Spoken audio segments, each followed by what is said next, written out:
Luis del Pino es Radio Libertad.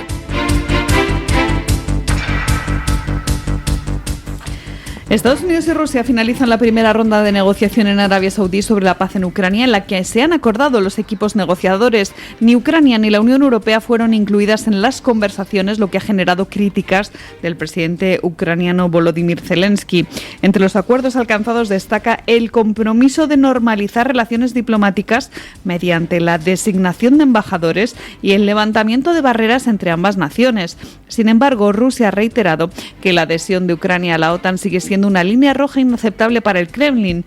Mientras tanto, la administración de Donald Trump parece inclinarse hacia una estrategia de diálogo directo con Moscú, apartando a la Unión Europea de este proceso. Además, la posibilidad de que un acuerdo implique la cesión de territorios a Putin ha comenzado a tomar fuerza, lo que podría cambiar el rumbo del conflicto. Pese a todo, Rusia ha declarado estar dispuesta a negociar directamente con el propio Zelensky, aunque duda de su legitimidad, dejando claro que las conversaciones serán muy largas y muy complejas. Bueno, pues terminó la primera ronda de negociaciones, con un resultado... seamos precisos en el lenguaje diplomático, no eran negociaciones, eran conversaciones, es decir, paso previo a la negociación, puesto que básicamente lo que se ha acordado en Arabia Saudí entre Rusia y Estados Unidos es precisamente designar a los equipos negociadores que a partir de ahora llevarán la negociación. Las posturas entre Estados Unidos y Rusia pues distan mucho de ser coincidentes. Rusia, por ejemplo, ha impuesto a Estados Unidos que no quiere hablar con el enviado especial que Donald Trump había designado para todo el tema de Ucrania, porque le considera hostil a Rusia. Donald Trump lo que ha hecho ha sido dividir en dos el tema de los negociadores, y Kellogg, que era el negociador que se encargaba de los temas rusos, va a encargarse ahora de los temas de la guerra de Ucrania, pero en las conversaciones con el gobierno ucraniano y con Europa, mientras que quien va a encargarse de hablar con el gobierno de Putin será el que hacía hasta ahora de negociador en Oriente Medio, que va a simultanear su papel. Inicialmente iba a asistir Zelensky a la reunión de Arabia Saudí, de hecho ya tenía programado el viaje a Arabia Saudí, finalmente canceló el viaje y se sustituye por una visita del enviado de Trump hoy mismo a Kiev para hablar con Zelensky y negociar con él. Parece ser que el detonante de esa espantada por parte de Zelensky es que Rusia insiste en negarle la legitimidad a Zelensky. Putin directamente se negaba a sentarse en una mesa de negociación con Zelensky. Ahora parece que estaría dispuesto a flexibilizar su postura y sentarse en una mesa de negociación con Zelensky, pero insiste en que deben celebrarse elecciones en Ucrania, donde no se celebran desde el año 2020, y dice que Zelensky es un presidente ilegítimo. Tiene muchas narices que un dictador apestoso, como es Putin, califique de ilegítimo a un presidente de otro país. En fin, no sé, es como si Hannibal Lecter acusara a alguien de comer demasiadas hamburguesas. Pues, en fin. Bueno, el caso, que el tema es complejo. No creo que se vaya a poder desatascar en un plazo brevísimo, aunque tampoco creo que vayan a dilatarse demasiado las negociaciones. En estos momentos las tres partes necesitan un acuerdo. Ucrania lo necesita porque su capacidad de resistencia está al límite, Ucrania está exhausta. Putin lo necesita porque lo que tiene en Ucrania es un matadero y además pues él quiere recuperar su peso en la escena internacional, ahora muy devaluado, muy diluido y desde luego muy por debajo del de China. Y Trump lo que quiere es pacificar el tema y terminar de una vez con la guerra de Ucrania. Así que muy posiblemente los tres terminen alcanzando un acuerdo, pero vamos, no será fácil. Y lo que emerge de ese acuerdo es una imagen, que es la del aislamiento de la Unión Europea. La Unión Europea ha quedado descolgada de cualquier tipo de decisión seria en la escena geopolítica y además ha quedado descolgada pues por méritos propios. Estamos en una Unión Europea dirigida por gente que no ha vacilado durante más de 8 años en ningunear a Trump, reírse de Trump, insultarle por todos los medios posibles, ridiculizarle. Bueno, pues Trump está demostrando lo que hacemos los seres humanos. Todos tenemos una libretita mental. Tenemos una libretita donde anotamos, a ver, este imbécil me ha dicho hoy, 3 de febrero del año 2017, no sé qué. Bueno, pues de cara al futuro lo tendremos en cuenta. Y Trump le está devolviendo a la Unión Europea el ninguneo, la ridiculización y los desplantes. Y me parece estupendo. La Unión Europea está dirigida por una casta corrupta, por una casta con mentalidad autocrática, con una casta sobre todo soberbia. Y ya es hora de que se bajen del palito y pongan en Europa un rumbo distinto del que Europa ha estado manteniendo durante todos estos años. Vamos, que estaría bien que todo esto sirva de lección para que los europeos jubilemos a una casta que se ha dedicado a trabajar por la destrucción de la democracia europea y de la economía europea con fruición. Estamos ahora hablando de Ucrania y en ese sentido, pues hombre, estaría bien que nos explicaran por qué tantos políticos de esa casta europea que ahora dicen, Dios mío, Trump le hace el juego a Putin. ¿Así? ¿Serían tan amables de explicarnos cuántos políticos europeos del Partido Socialista, del Grupo Popular, de los Verdes, de los Liberales, cuántos han estado cobrando de Putin de una manera directa o indirecta? Porque lo cierto es que ha habido políticos europeos a cascoporro cobrando directamente de empresas energéticas rusas. ¿E indirectamente cuántos? Ha habido políticos verdes europeos cobrando directamente de Putin, que no ha vacilado en financiar asociaciones ecologistas para tratar de boicotear cualquier intento de que Europa mantuviera su independencia energética. Tiene muchas explicaciones que dar la casta europea y bueno, pues esperamos con fruición esas explicaciones. Mientras tanto, pues una de las cosas que se plantean, una cosa de las que Trump ha dejado a los niños que componen la casta europea para que, venga niño, vale, venga, me ayudas a poner la mesa, tú encárgate de poner las servilletas al lado de los platitos. Bueno, pues una de las cosas que Trump le ha encargado a los nenes es el tema de una fuerza de interposición allí en Ucrania. Y ya tenemos respuesta de Macron. Dice Macron que hoy ha convocado otra reunión de países europeos más Canadá para ver qué hacen con lo de Ucrania después del fiasco de la de anteayer. Pues Macron dice que no, que Francia no va a enviar tropas a Ucrania. Escuchen. Emmanuel Macron ha descartado el envío de soldados franceses al frente en Ucrania. Sin embargo, el presidente de Francia deja abierta la posibilidad de desplegar expertos o un número limitado de tropas más allá de la línea de combate para mostrar solidaridad con Kiev.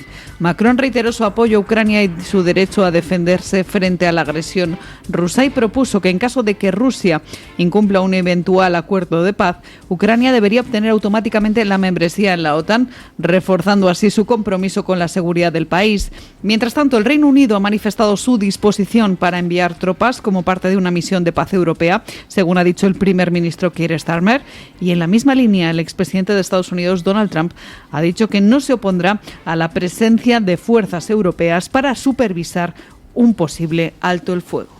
Si se termina consiguiendo un alto el fuego en Ucrania, pues uno de los problemas fundamentales que Ucrania pone sobre la mesa, con toda la razón del mundo, son las garantías de seguridad.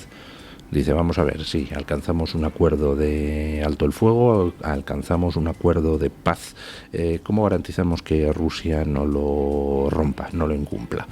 La única manera sería que alguien respalde a Ucrania y ponga sobre la mesa algo que disuada a Rusia de intentar de nuevo otra invasión de Ucrania. Y entonces ahí entran las negociaciones que se están llevando a cabo y las posturas de cada uno. ¿Qué es lo que dice Rusia? Pues lo que dice Rusia es que ni de coña va a aceptar que Ucrania forme parte de la OTAN. Si Ucrania formara parte de la OTAN, pues entonces evidentemente cualquier ataque a Ucrania por parte de Rusia significaría una intervención, significaría una intervención inmediata de la OTAN contra Rusia en virtud del artículo 5 del Tratado de la Organización del Atlántico Norte. Por parte de Ucrania dicen, pues yo quiero garantías de seguridad. Si no es la pertenencia a la OTAN, pues tendrá que ser otra cosa, pero alguien me tiene que garantizar que Putin no me vuelva a atacar. Y eso pues es una postura bastante razonable, dado que Putin ya ha demostrado que no tiene ningún problema en ejecutar una guerra de agresión si siente que le quitan parte de su esfera de influencia. Bueno, pues ahí va a estar uno de los escollos. Dice Macron, pero eso es un brindis al sol, que se podría poner una cláusula en el sentido de que Ucrania pase a ser inmediatamente miembro de la OTAN en caso de agresión por parte de Putin, en caso de que Putin se saltara el acuerdo de paz. Bueno, eso es un brindis al sol. Macron sabe que esa condición no la va a aceptar Putin. ¿Qué otro tipo de garantía de seguridad podría tener Ucrania? Bueno, pues una posibilidad sería una fuerza de interposición. Esa fuerza de interposición de la OTAN no puede ser. Putin dice que ni en broma, y Estados Unidos tampoco quiere. Estados Unidos dice que no tiene ningún problema en que sea Europa la que se encargue de esa fuerza de interposición. Putin dice que no quiere que sea Europa tampoco, pero bueno, digamos que no lo dice con una voz tan tonante como en el caso de lo de la OTAN. Pero el problema, ¿quiere Europa enviar una fuerza de interposición? ¿Al mando de quién estaría? A mí no me mola un pescado ver a Ursula von der Leyen mandando una especie de ejército europeo, teniendo en cuenta lo que se han dedicado durante estos años destruyendo Europa, destruyendo sus instituciones y su economía. Pues casi prefiero que Ursula von der Leyen no tenga a su mando ningún tipo de ejército. ¿Podrían ser los Estados miembros? Sería una posibilidad. Inglaterra dice que si quiere, que enviaría tropas a esa fuerza de interposición. Macron dice que ni de palo. España dice que eso lo tiene que pagar Europa. Holanda dice que no, que lo pague cada Estado miembro. Bueno, hay un carajal propio de la política europea que desde las guerras de Yugoslavia aquí no ha tenido nunca una posición común sobre prácticamente nada, salvo para el me lo llevo. Bueno, ¿qué es lo que va a pasar? Pues no lo sé, pero desde luego Ucrania necesita garantías de que Putin no vaya a agredir de nuevo a Ucrania. ¿Cuáles serían esas garantías? Pues no lo sé, tendrán que desarrollarlo en la mesa de negociación. Mientras tanto, aquí en España, pues ayer nos hacíamos eco, lo comentaba María Jamardo en mitad de la tertulia, de la noticia que llegaba desde Cataluña.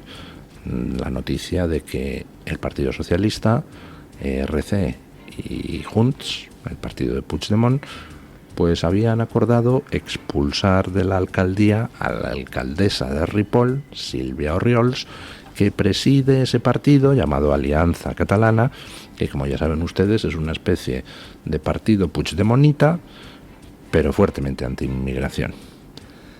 Y cuando se iba a materializar esa moción de censura, de repente Junts se ha echado para atrás. Y por buenas razones, escuchen. Junts ha decidido frenar la moción de censura contra la alcaldesa de Ripoll, Sílvia Orriols, por temor a reforzar su imagen de víctima y potenciar su crecimiento electoral.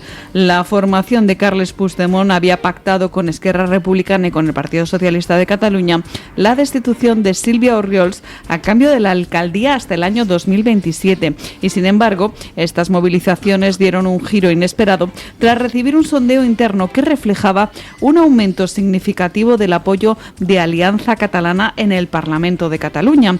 La posibilidad de un adelanto electoral tanto en Cataluña como en España ha llevado a Junts a priorizar su estrategia política, evitando un movimiento que pudiera beneficiar a sus rivales independentistas. Desde Junts justificaron su decisión, alegando que no sería viable sustituir un gobierno en minoría por otro con la misma condición, además del riesgo de generar mayor confrontación social en Ripoll. Por su parte, la alcaldesa de Ripoll, Sílvia Orriols, celebró este desenlace, asegurando que ha salido victoriosa y reafirmando su compromiso de dar ventaja a Alianza Catalana dentro del electorado independentista catalán. Bueno, pues muy interesante el movimiento, y es muy interesante por lo que delata de las mareas de fondo que están sacudiendo en estos momentos pues toda Europa, en particular toda España y en particular toda Cataluña. Durante muchísimos años la casta política europea no es que haya estado ignorando las quejas de los ciudadanos europeos, por ejemplo las quejas ante el incremento de la inseguridad debido a la inmigración ilegal, por ejemplo las quejas ante la ruina económica derivada de toda esa estafa llamada Pacto Verde, Agenda 2030, lucha contra el calentamiento global, etcétera, etcétera, etcétera.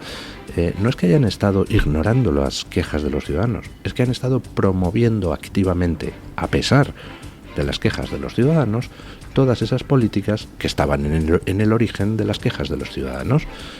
La Unión Europea ha estado aplicando esa política que en el idioma español se define con lo de si no quieres caldo, toma 2 tazas. Oiga, que nos están ustedes arruinando con su Agenda 2030, toma 2 tazas. Oiga, que la inseguridad en las calles está creciendo a toda velocidad, toma 2 tazas. Y la Unión Europea ha estado fomentando conscientemente el negocio de la inmigración ilegal, que al final ha servido para enriquecer a tantos golfos con el tráfico de seres humanos. Porque al final es eso, gente que traen desde África o desde Asia a personas y ponen la manita para cobrar por el tema. Y estoy hablando de todas las ONGs supuestamente solidarias. Es un negocio de 3 pares de narices. Llevo mucho tiempo diciéndolo en estos micrófonos. Cada mena nos cuesta 6.000 euros al mes. ¿Cuántas familias españolas comerían con 6.000 euros al mes? Bueno, pues eso nos cuesta cada mena. Se lleva el mena, el marroquí que nos manda el rey de Marruecos mientras él se compra yates de 100 millones de euros. ¿Se lleva el MENA los 6.000 euros al mes? Evidentemente no. Se lleva pues comida, alojamiento, atención educativa y sanitaria, y todo el resto, hasta 6.000 euros al mes, se lo reparten. Se lo reparten entre todos los beneficiarios de esta auténtica mafia organizada de tráfico de seres humanos. Bueno, eso es lo que les vengo diciendo meses, 6.000 euros al mes. El otro día vi, no sé si era en Murcia o en Baleares, que cada mena, en no sé qué contrato de asistencia, está saliendo en 7.200 euros al mes. O sea, vamos creciendo. Como el negocio funciona, dicen, a ver, ¿qué podemos hacer para aumentar el negocio? Parece que se está poniendo complicado lo de traer más menas porque la gente está empezando a soliviantarse. Bueno, pues aumentamos el precio del mena. Y se fuman un puro.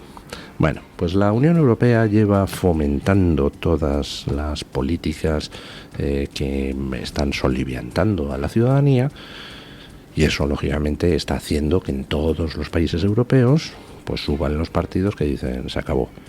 Aquí en España también, en las encuestas el que está subiendo como la espuma es Vox, mientras los partidos tradicionales pues están presos de sus agendas 2030, sus inmigraciones ilegales, etcétera, etcétera, etcétera.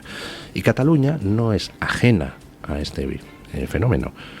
En Cataluña, pues dentro del sector separatista hay un sentimiento anti-inmigración cada vez más fuerte, y está subiendo ese partido llamado Alianza Catalana de la alcaldesa de Ripoll, y está subiendo a costa de fundamentalmente Junts, pero no solo, también a costa de RC e incluso a costa de las CUP.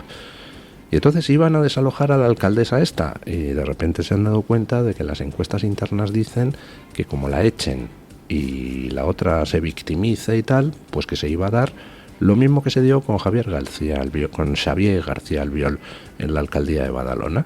Ya saben ustedes que le plantearon una moción de censura precisamente porque trataba de actuar contra la inmigración ilegal y contra los ocupas, le echaron de la alcaldía, y eso para lo único que sirvió es para que ahora haya vuelto Xavier García Albiol a la alcaldía de Badalona, pero con una mayoría absoluta como la copa de un pino. Bueno, entonces se dieron cuenta de que si echaban, según las encuestas internas, a Sílvia Orriols de la alcaldía de Ripoll, pues no solo no acababan con Alianza Catalana, sino que encima la iban a permitir victimizarse, y entonces cuadruplicaría sus escaños dentro del Parlamento catalán, lo cual ya haría reventar todo el equilibrio de fuerzas.